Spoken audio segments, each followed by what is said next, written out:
Good evening. Good evening, everyone. Good evening.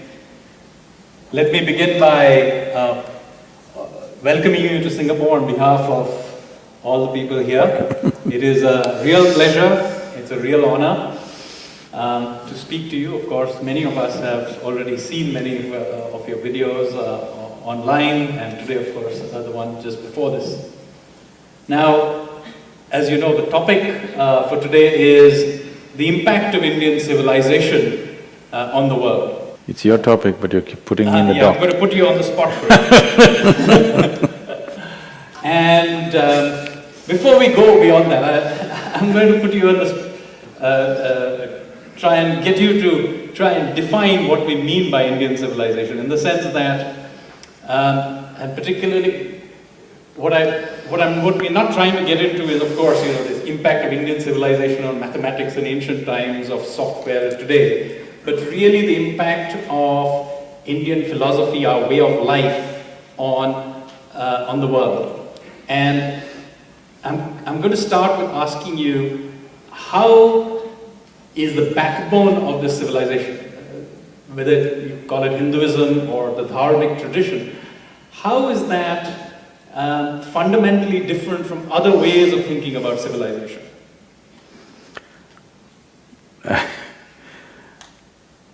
You use the word backbone. That is the essence of Indian civilization. It doesn't have a backbone. Because what a backbone means is, the form is determined. Your body takes on this form because the skeletal system is a fixed thing. You can change a little bit, you can make it big or small, but the skeletal system is a fixed thing. Nobody has changed the shape of their bones out here. They only can put on some flesh or reduce some flesh. So backbone essentially means that you become a vertebrate. Vertebrate means you can only change your form marginally, not completely ever. But the ethos of Indian civilization is, it's like an amoeba. It can change, it can integrate, it can drop with impunity. So, the essence of Indian culture is, it is not a vertebrate, it's an invertebrate. Okay, if we are an invertebrate, but there must be something that gives it a certain cohesiveness, surely. Otherwise, to say that it is an amoeba, there is a danger here that we fall back on saying, Hinduism is a way of life. And ultimately, it means nothing. So I'm going to have to press you on and try and get you to give me some things which I would say is more relevant. This question is coming because both you and me and almost everybody here, whatever type of education they have received, fundamentally is Western. Largely, that's the only education system left, except for few small pockets.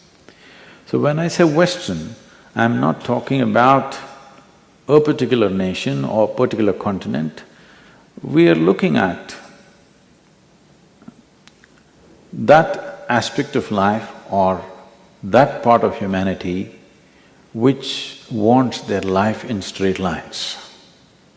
When we say Eastern, we're talking about that aspect of humanity which does not want to be put in between two lines.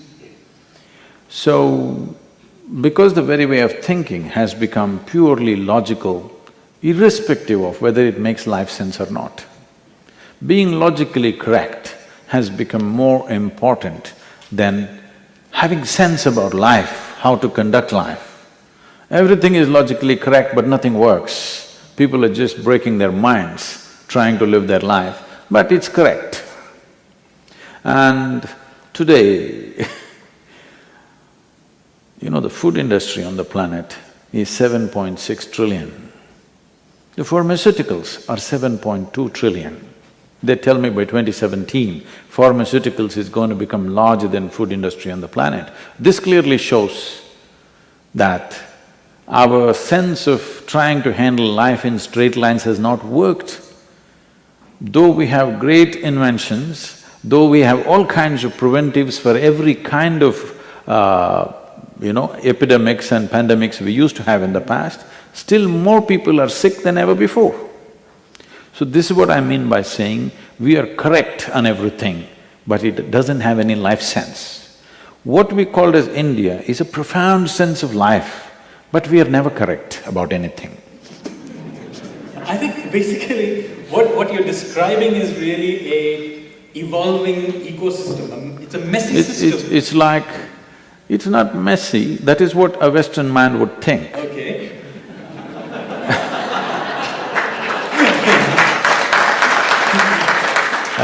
It's like the difference is between that of a manicured garden and a forest. A manicured garden looks nice, but nothing except human beings walk on it. So ultimately at some level it's dead. It is alive but latent. If you don't tend to it for 3 months, it's all gone. A forest is not like that, no tending is needed. If you come back after 1,000,000 years, it still thrives. But one who thinks in a linear fashion, a forest seems to be messy, forest seems to be chaotic.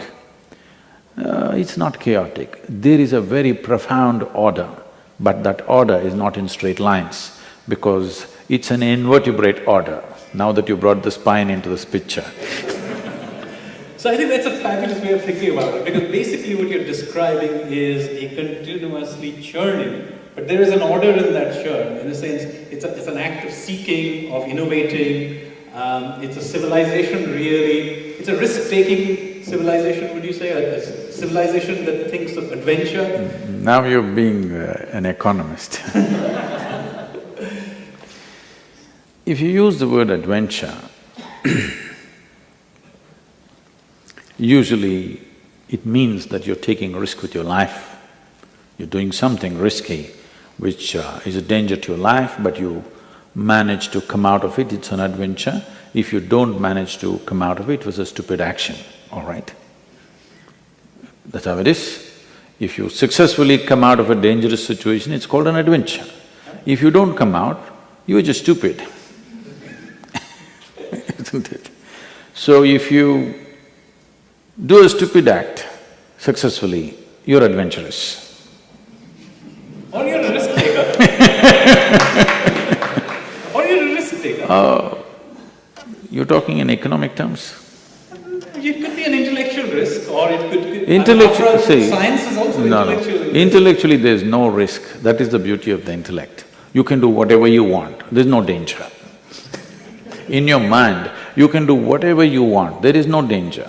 That is where the Indian ethos comes from.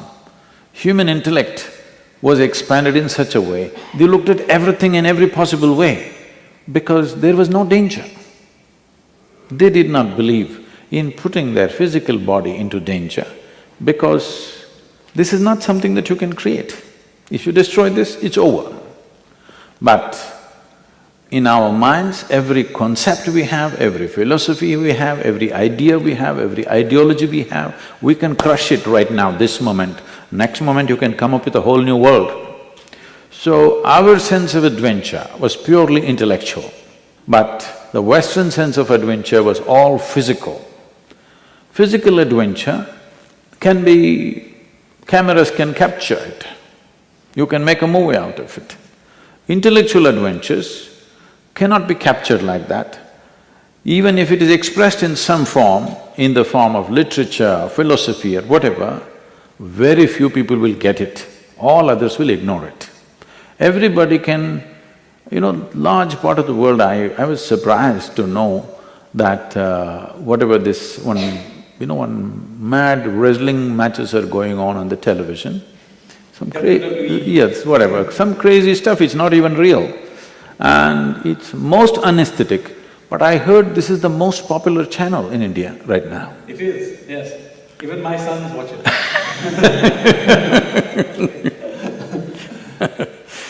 This is the most unesthetic thing, but it's popular because physical things are something that everybody can identify with, or instead of saying everybody, even the grossest mind will understand physical things. But intellectual adventures, it will take some level of appreciation, some level of refinement within you to understand the intellectual adventure. When I say intellectual adventure, let's look at it like this. It's not now.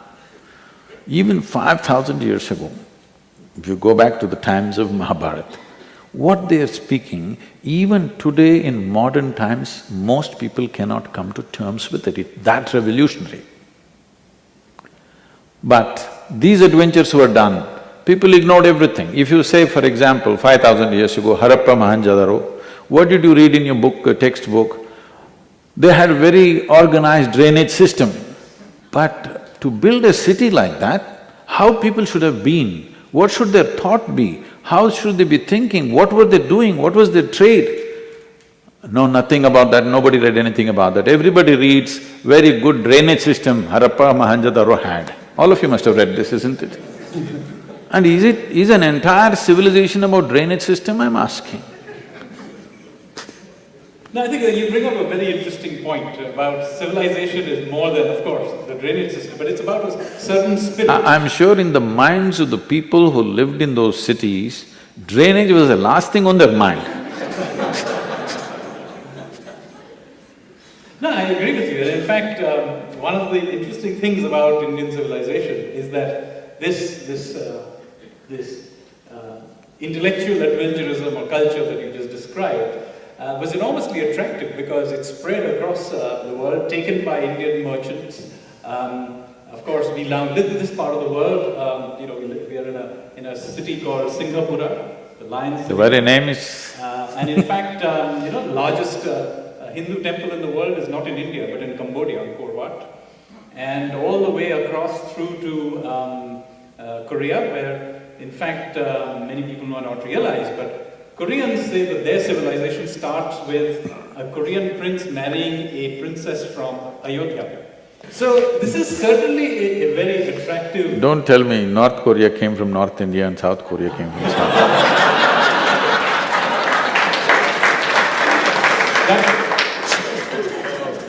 Well, evidently they think their civilization started from central UP. So… Nevertheless, the point I'm trying to come to is that this way of thinking that we had at a certain point in our history, we seem to have in some ways lost it along the way. But do you think in many ways this sense of intellectual and cultural adventure is coming back? You cannot say it's coming back, it can be brought back. Is it coming back? I don't think so, not in a large scale, very small pockets here and there. Should it come back? If you are interested in true well-being of humanity on the planet, it must come back. Because from simplest things, everything that we have done in the world today, the style of or the mode in which we are doing today. For example, one biggest thing that everybody is talking about today is about your subject, economics. The economic engine of the planet is driven all by more and more and more.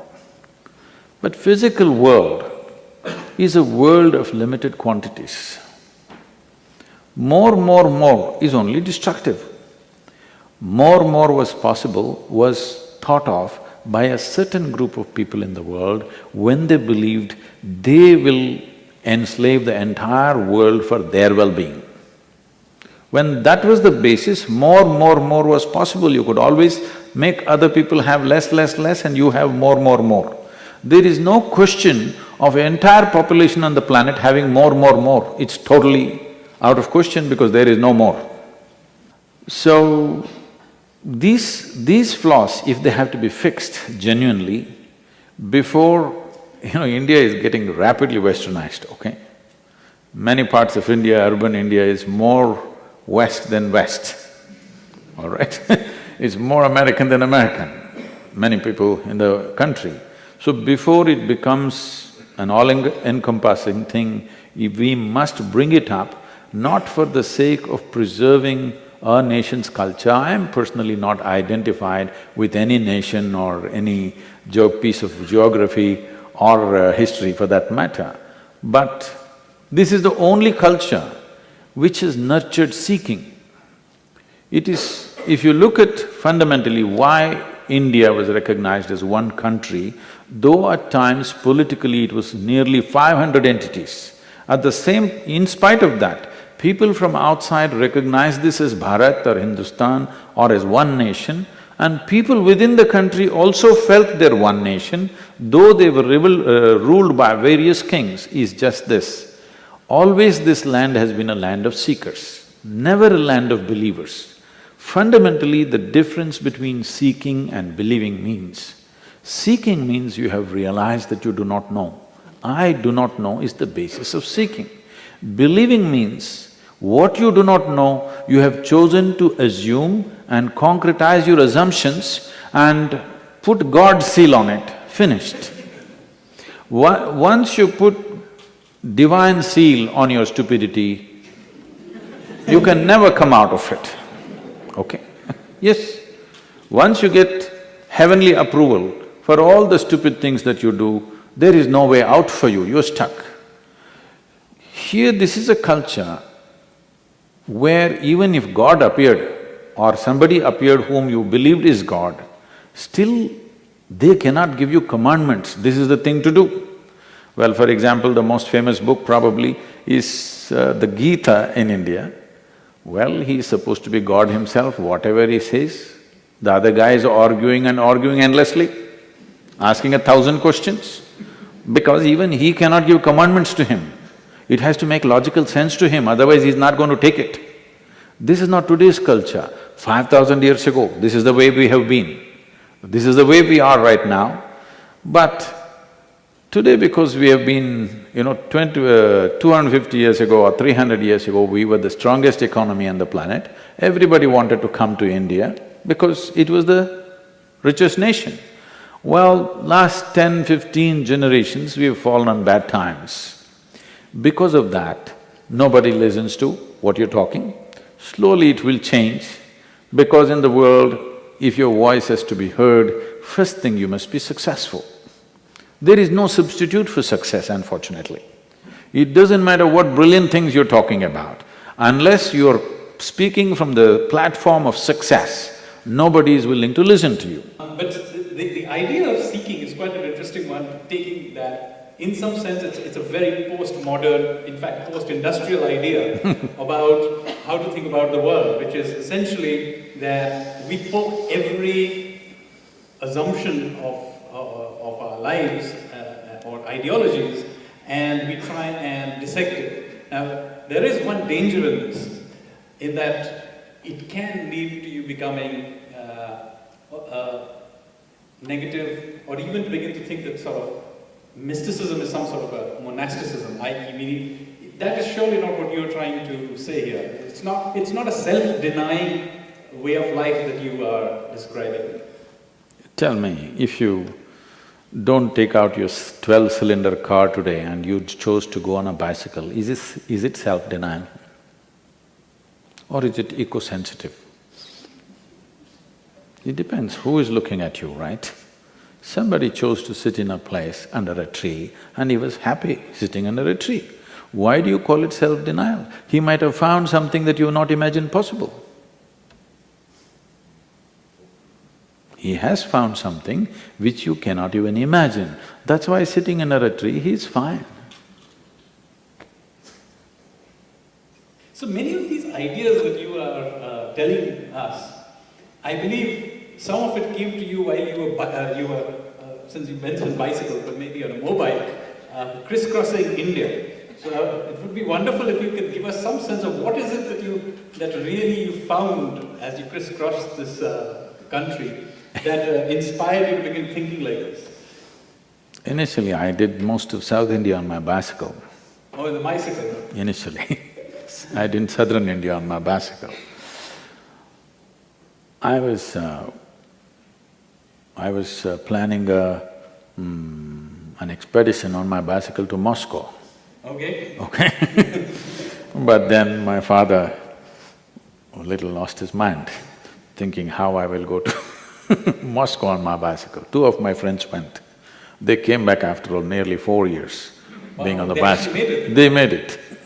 They went to Moscow, they went all over Russia, they went through all this, now all those, the 20 and odd Central Asian countries, and they came back after 4 years. Well, I got kind of sabotaged. Anyway, my travels, I was just flipping through your geography history book, This geography and history is a little… I had a joke for you, it's okay? Yeah, sure. A novice bank robber wanted to try it on a gas station first. So he walked into the gas station, pulled out his gun, and he put his gun to the salesperson and said, "All the cash, otherwise your geography." He said, "Come on, you mean history, isn't it?" Now he said, "No, don't change the subject."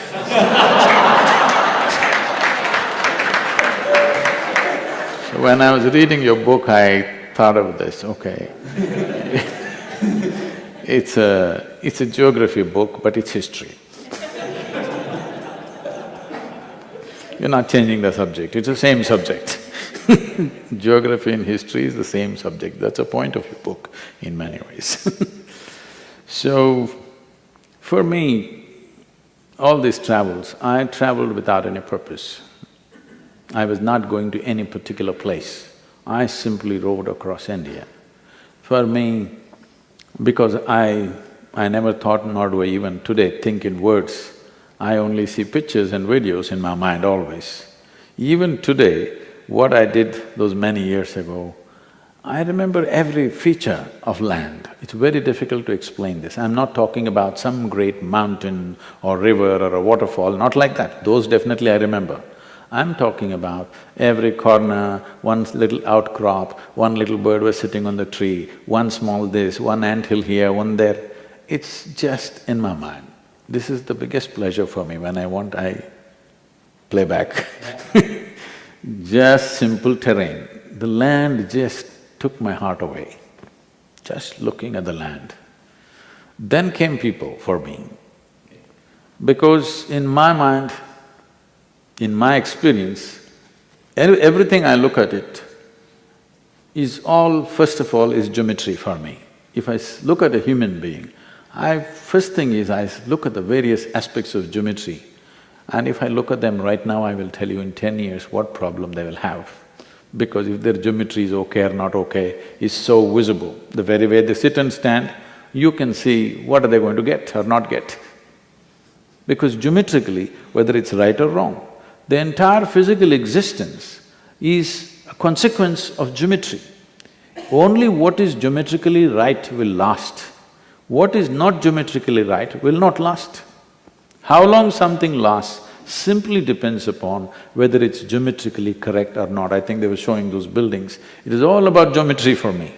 And the very word yoga means this, that you align your physical geometry with the cosmic geometry, suddenly what is there is here also for you because you're properly aligned. So when I looked at the terrain, which at that time only India, now I traveled all over, but at that time when I traveled, it was all about geometry, how a little rocks… I'm not talking about huge, massive monumental rock, I'm talking about a little stone was sitting as I was riding from the corner of my eye, I saw that stone still lives in my mind. So this is how I just absorbed India into me. Then it came to people. I just ride into some village, walk into some home, any home, I just walk in and I say, I'm hungry. They would look at me, who is this guy? But they said, okay, and they would arrange a meal for me. I would eat there, and if I wanted to sleep there, right there, either if they allowed me in the house or just outside the house, I slept there and early morning I was off again. So for me, I never introduced myself, nor many times I never asked their names, nor did I exchange email ID because there wasn't one at that time. There was no need to again reach back and contact them, nor did they have any need to know who I am. It was just like that. This is India. Just come together as if You belong to them. Tomorrow morning you're gone, like you never existed. This is how I traveled. Very, very rare, you know. In these entire travels, I remember maybe 5 or 6 times I stayed in a hotel room. Otherwise, I slept in anybody's home or sometimes just outside in the town. In the center of the town I would sleep, people would come and ask, who, what, this, I'm traveling like this. Somebody would take me and give me food because I'm saving every rupee for more gas. More gas means more miles. So my impression of India and people and the culture was, there are no lines. If you don't carry lines, there are no lines. A lot has changed since then, of course.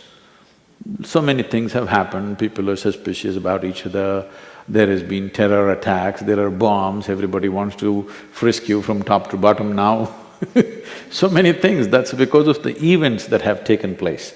Otherwise, this is India. Even today, I'm sure it's true in rural India, it's still like that. You can walk in anywhere and it's okay. If what they have, they'll share it with you. It's not some great meal they're serving you.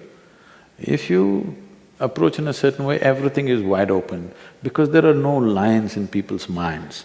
Lines are now being drawn because people are going to schools now, everybody's getting educated. Educated means you become less and less inclusive. See, this is the kind of education we're getting. The more educated you become, the less inclusive you become. There was a time, I've gone and stayed with families, a family of over 400 people. In Karnataka, in the coastal Karnataka, there are families where 400 people in one family. And one more guest, they don't even care, okay? You also stay and go, what's the big deal? But today, gradually it came down, family meant you, your wife, your children, your parents, not her parents ever. And slowly your parents went out, now just wife and kids. If you move west, you will see kids also out as soon as possible. And slowly husband and wife are living in many homes, I'm telling you, I'm not joking. There are people, husband and wife, married for many years, now separated but not legally separated, living in adjacent homes, only when they want, otherwise separate homes because they can't stand each other. This is the form of education we are imparting on the entire world, where inclusiveness is not possible. Slowly you can't stand anybody over a period of time because the way of thinking is becoming so logically correct. The more logically correct you are, you look at anybody, nobody seems to be okay.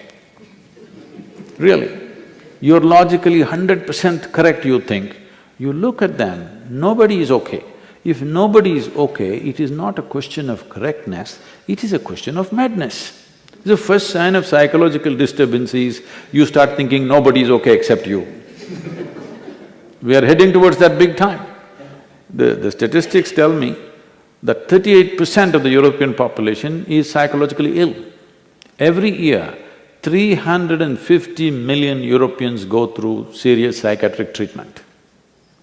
So what you're describing is, continuous individualization into silos. And this is not just about individuals in silos, but this is also a thought process, a wider thought process, which is true maybe… No, this is essentially happening because your idea of intelligence has become purely intellectual.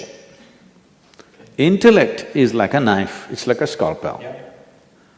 Whatever you give it, it will slice it into 2 and look at it. Then it's not happy, it will slice it into 4 and look at it. Then it is not happy, it will slice it into 8 and look at it. This is the way of the intellect.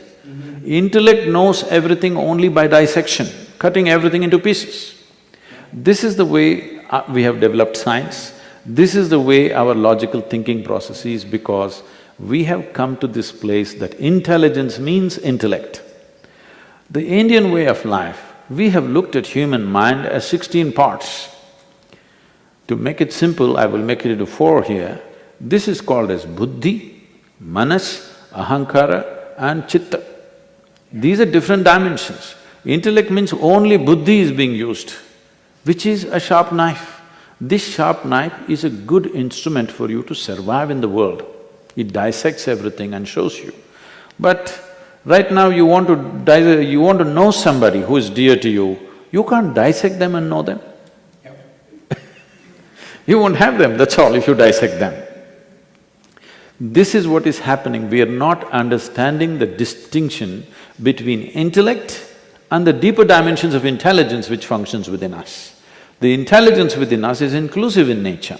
As you sit here, you may hate the person who is sitting next to you, if you… okay, I didn't mean you should, it's not an instruction. You may hate the person who is sitting next to you, but unknowingly you're inhaling what they're exhaling right now, and you have no problem. Yes? You no problem, body has no problem, because the deeper intelligence within you has no issue. But if you just intellectually think, oh my God, I'm inhaling this person's breath sitting next to this person, you can't sit there anymore. Yes? You cannot sit there anymore. This is the nature of the intellect. It keeps on dividing. The other dimensions of intelligence have not made like this. Right now, we are able to live only because this is inclusive. What you exhale, the tree is inhaling, what the tree exhales, you're inhaling. This is how life is happening, not just this. Right now, what is happening in every subatomic particle in this body is reverberating across the cosmos in so many different ways. I'm not talking philosophy, I'm talking about physics. Now this sort of inclusive way of thinking, I think in many… No, you cannot think inclusively. If you don't think, you're inclusive. Okay, that's a fabulous way of thinking. I mean, basically, of feeling. I don't know, what would be the correct word for it? See, because… experience it. Perhaps the… People ask me, Sadhguru, what are you usually… Today morning I'm doing an interview with some FM radio in India because it's a Tamil New Year's Day is coming. Sadhguru, what is your thought process most of the time when you're not teaching or speaking? I said, I don't have any. I don't think. What is there to think? I don't know. I don't think, that's all. I just walk around joyfully with an empty head. That's why I don't have the burden of knowledge. I've never felt burdened by it because I don't carry it, first of all. I don't have a single thought in my mind, most of the time.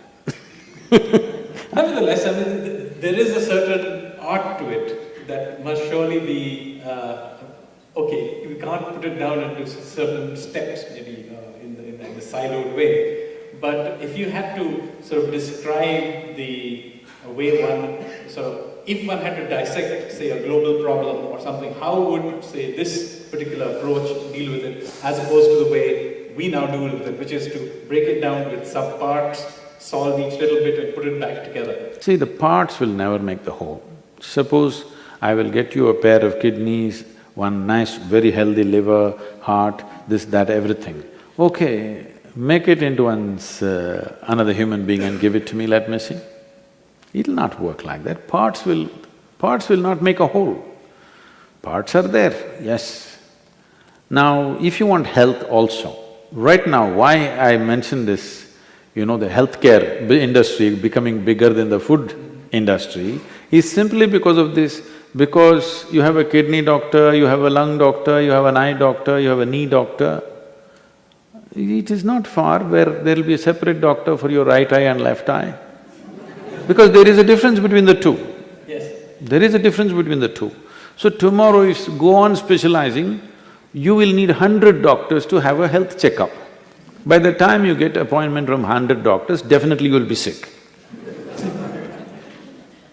So specialization is a good thing to a point, but now we can't stop it. Because see, we see one more thing and one more thing. If you divide the atom, there are too many things there. So you will need specialists for all that. By the time you get there, you will get lost because the sophistication of the physical creation is such. For every atom, you will need one specialist. And for every subatomic particle, you need further specialists. So at that rate, what will you know, I'm asking? You will not know anything. There is another way to know everything. Simply by embracing something, either by dissection you know, or by embrace you know. You know life only by inclusion. Dissection is an exclusivity process, elimination process. But if you want to know these people, you know them only by inclusion, not by elimination, isn't it? So what is good for material things, you're trying to make it happen for every aspect of life. Life does not work like that. If you give this flower to a scientist, first thing he will do is he'll rip it apart. Yes, that is the way he will study it. But you miss the point. Yes, he will know all parts of it, but he won't know the flower. Yeah. But the beauty of the flower, everything that you need to know about life, in a way this flower is the peak of that plant's life, isn't it? Yes. Instead of absorbing that, instead of including that within you, because every life's aspiration is only to reach the peak of whatever this life is possible, isn't it? Yeah. Whether you are an earthworm or a grasshopper or a flowering plant or a mango tree or a human being, the only aspiration is to become a full-fledged piece of life, isn't it? By elimination will that happen. So now a global problem, if I don't break it down, how do I know? Only because you're breaking it down, problems are multiplying. Okay. You know, in India, they talk about certain certain forces like Mahishasura or somebody. The stories are, if one drop of blood falls on the ground, one more guy will rise. Another drop falls, another guy will rise. That is what it is. Rakta Bija. Huh? It's called Rakta Bija. Yes. I'm saying the Rakta Bij is all we're doing, we're only complicating the world like never before. We're not solving problems, let's at least admit that. We're having sophisticated explanations for our problems. Problems are not gone, isn't it? So I'm going to change tack a little bit here. And you know, most of us here live in Singapore. We have, many of us have children who we are bringing up in Singapore, outside of India. And we want to take some of this line of thinking and pass it down to them. What are the one or two things that you think are the critical parts of our culture and civilization that I think we should try and get them to imbibe? I see both your boys are in kurta at least.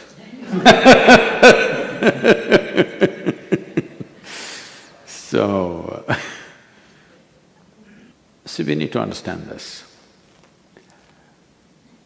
What we call as Indian culture is not a mode of dress, a mode of speech, or a certain way of doing things.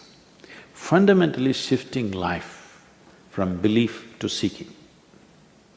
When I say shifting life from belief to seeking, people feel their life is strong when they believe something. All these days they've been talking about believing in God. These days it's become a fashion to say, I believe in myself. You believe in things that you do not know. You can't believe in something that's here, either you know it or you don't know it, isn't it? Yes or no? This is all the option is, either you know something or you don't know something.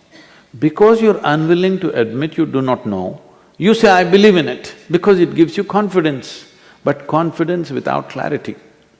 Confidence without clarity is a disastrous process. If you have clarity, you will see everything the way it is. If you don't have clarity, at least you must have hesitation. But if you have confidence without clarity, you don't see a damn thing, but you're dead sure. There are too many people like this, believe me.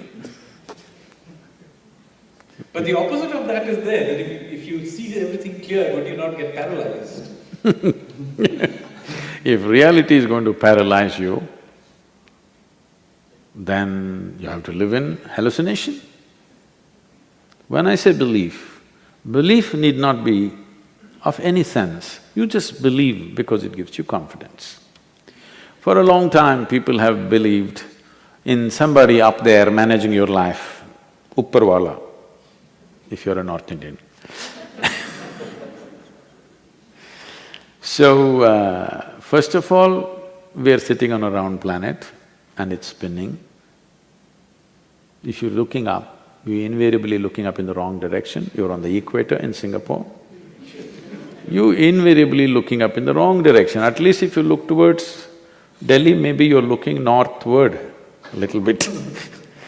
So I'm saying you are incapable of knowing what is up and what is down in this cosmos. Nowhere is it marked this side up. Have you seen this side up mark in the cosmos, in the galaxies somewhere? No, you don't know what is up, what is down. If you go further south, even people in Australia, down under, they think they're also looking up, isn't it? So there is no up-down business. This is why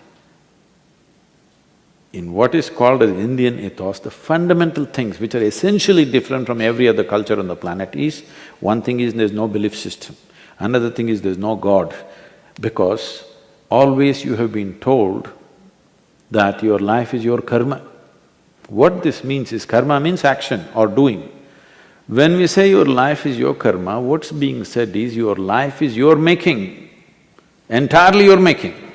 There is nobody else influencing from anywhere. But so many things are happening beyond me, how? That is because, just tell me, today morning you woke up, from that moment to now, there are four types of action: physical, mental, emotional and energy actions are happening. Every moment of your wakefulness and sleep, it's happening. From the moment you woke up till now, how much of your activity or how much of your karma in body, mind, emotion and energy are you conscious of? How much do you think? Percentage, tell me. How much percentage do you believe you have conducted consciously? In body, in mind, in emotion and energy? Probably quite small. Way below 1%, okay? You might have done a few things consciously, rest is all simply happening. When so much is happening unconsciously, the results that happen out of that unconscious action, you try to attribute it to something. See, right now, if I take this object and throw it up and I forgot, after some time it'll come and land on my head. Now I think, who did this to me? All right? If somebody looks suspicious little bit, I'll pounce on him because I don't remember throwing this up. So, when 99 percentage plus 99 plus percentage is unconscious, obviously the results are not something that you can account for, but it is entirely your making. When we said it's entirely in your making, when we said your life is your karma, in one word, we destroy the heaven and everything else. All the people whom you worship in that country are people who walked the geography at one time. We looked up to them because of certain qualities. When I say certain qualities, for example, Ram is a big icon because you're talking about UP, central UP. In Ayodhya and whatever, misfortunes. His life is full of misfortunes. He is a rightful king. Because of some political situation, he goes to the forest to live in the jungle with his newly married wife, who is a princess. She is not made to live in the jungle. And his brother, out of his love, leaves his wife and his family and goes behind them to take care of them. Oh, they lived in the forest means you watch some stupid movie where they were walking like this and golden-colored deers were floating around and they had such a romantic life. No, I will tell you, you go and camp in the forest for 3 months. Believe me, we can't recognize you, you will become like that in 3 months' time. Yes, you don't know what it means to live in a jungle. Not today. 6 or 7,000 years ago, when it was fully on, jungle was fully on, not like today, it's not a reserve. Entire country is forest, full of wildlife. Living there with a young woman who is not trained to live there is not a simple thing, it's a severe punishment for anybody. As if that was not enough, Ravana came and kidnapped her. Ravana was not a tiger, he was a lion. So, and then the man goes in search of his wife. You know, like I was in a small town in Andhra Pradesh, and one little girl, one 13, 14-year-old girl stands up and asks, Sadhguru, they say that Rama went walking from all the way from Ayodhya to Sri Lanka to find his wife. Is it true? How is it possible? It is not practical, isn't it? And I looked at her and said, see, you're still a little girl, but in a few years you'll find a man. When you find a man, do you want a man that if you get lost, he will anyway come looking for you, or he thinks it's not practical and finds solution? Find solution in the neighborhood.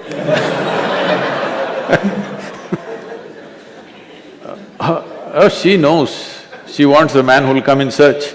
So the man is so… whether he's in love with her or he's committed to his wife, he goes looking down south and finds her after a huge battle, brings her back. She is fully pregnant, again some political situations, again he sends her to the forest. She bears children in the jungle, he doesn't know whether it's boys or girls, no sonogram.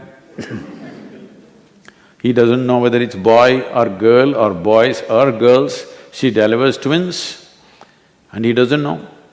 And then he wages a war, he gets into a battle with these boys, not knowing they're his children. He could have killed them.